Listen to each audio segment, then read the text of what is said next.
milenial, salam literasi. Bersama saya, Rani. Bertemu kembali kita di channel Literasi. Rani ingatkan untuk tetap waspada dan jaga kesehatan kita ya. Maka jangan lupa 5M. Mencuci tangan, memakai masker, menjaga jarak, menjauhi kerumunan, dan juga mengurangi mobilitas. Oke teman milenial, kali ini Rani akan menyapa kalian dengan informasi asyik tentang kendaraan bertenaga listrik. Pada jam-jam kerja atau sibuk, ketika mobilitas masyarakat mulai kembali bergulir, kepadatan lalu lintas kendaraan roda 2 dan roda 4 di kawasan kota-kota besar di Indonesia, bahkan di luar negeri meningkat secara drastis. Hal ini membuat langit seperti diselimuti awan kelabu. Semenjak 2 tahun belakangan memang jauh berkurang, disebabkan oleh serangkaian kebijakan partial lockdown, mulai dari PSBB, dilanjutkan dengan PPKM dalam upaya menanggulangi penularan virus COVID-19 di tengah masyarakat. Tingkat polusi yang semakin tinggi tentu sangat mengkhawatirkan bagi kesehatan manusia. Maka penggunaan kendaraan listrik adalah sebuah solusi.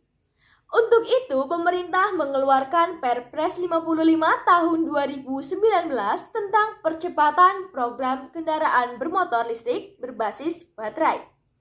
Salah satu alasan belum melesatnya populasi kendaraan listrik disebabkan oleh ketersediaan charging station kendaraan listrik yang masih terbatas. Maka menjadi tugas PLN untuk membangun charging station agar ketersediaannya di tengah-tengah masyarakat semakin mudah didapatkan. Tantangan ke depan, kendaraan listrik merupakan transportasi masa depan yang harus menjadi pilihan agar udara kota tetap bersih dan ramah lingkungan. Namun, tantangan ke depan memang diakui cukup besar. Di antaranya adalah harga kendaraan listrik yang masih cukup tinggi terutama pada komponen baterainya. Meningkatnya kebutuhan kendaraan listrik dinilai akan mendukung peran strategis dalam industri kendaraan listrik. Dan Indonesia adalah pemilik cadangan nikel terbesar di dunia. Demikian pula cadangan bahan baku primer lainnya seperti kobalt, nikel, mangan, dan aluminium. Wow, Indonesia kaya bukan?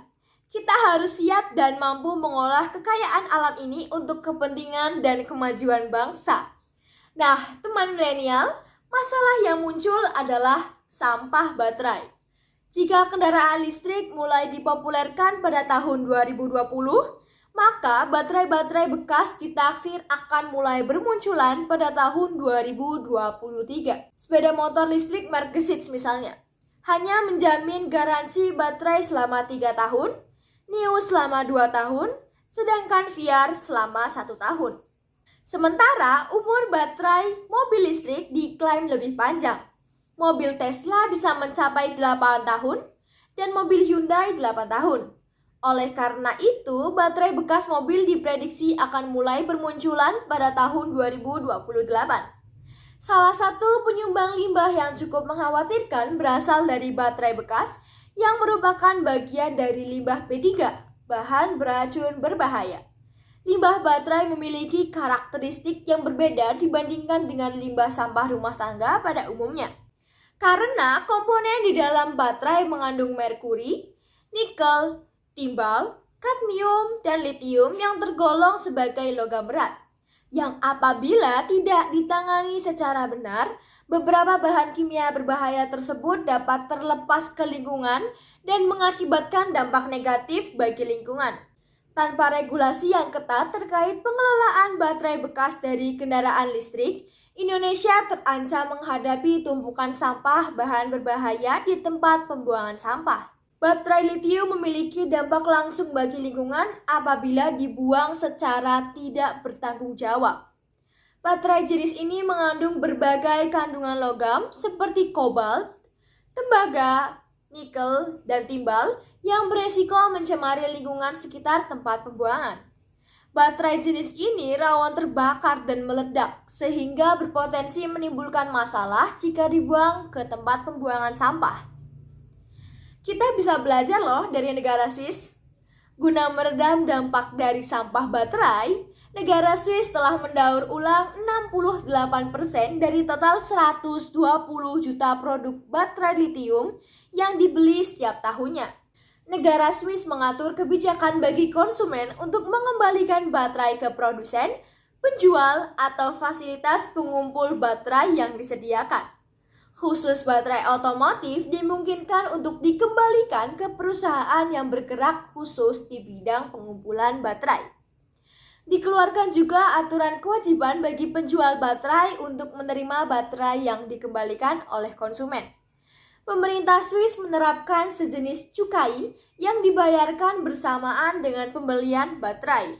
Uang ini kemudian digunakan oleh institusi yang ditunjuk pemerintah untuk pengumpulan, transportasi, daur ulang, meningkatkan rasio pengumpulan maupun berbagai kegiatan terkait pengelolaan sampah baterai. Solusi lainnya melakukan pengaturan alih fungsi baterai bekas kendaraan listrik antara lain sebagai penunjang pembangkit listrik tenaga surya. Seperti yang sudah diteliti oleh Luke Canals, yaitu ahli otomotif dari The School of Industrial, Aerospace and Audiovisual Engineering of Terasa, dan tim peneliti Massachusetts Institute of Technology Amerika Serikat. Berdasarkan dua studi di atas, pemerintah sebenarnya dapat mendorong produsen untuk memastikan baterai litium memiliki spesifikasi yang memungkinkan baterai dapat digunakan lagi atau setidak-tidaknya mempermudah proses daur ulang. Oke teman milenial, kekayaan alam Indonesia sangat membanggakan. Lebih bangga lagi apabila kekayaan itu dimiliki oleh negara dan diberdayakan sendiri oleh anak negeri, bukan oleh asing, sehingga hasilnya maksimal dan dapat digunakan untuk kesejahteraan rakyat. Tentang sampah, disiplin membuang sampah masih kurang di negeri ini. Bahkan memilah sampah organik dan non-organik masih malas, walaupun sudah disediakan bak sampah. Kira-kira kalau kendaraan listrik sudah benar-benar menjadi kebutuhan, bisa nggak ya masyarakat kita mewaspadai bahaya membuang sampah baterai? Menurut kalian bagaimana? Tulis pendapat kalian di kolom komentar ya. Nah, itu dia teman milenial, informasi yang dapat Rani berikan kali ini. Semoga bermanfaat. Jumpa kembali pada informasi menarik lainnya. Jangan lupa like dan subscribe. Salam literasi. Bye-bye.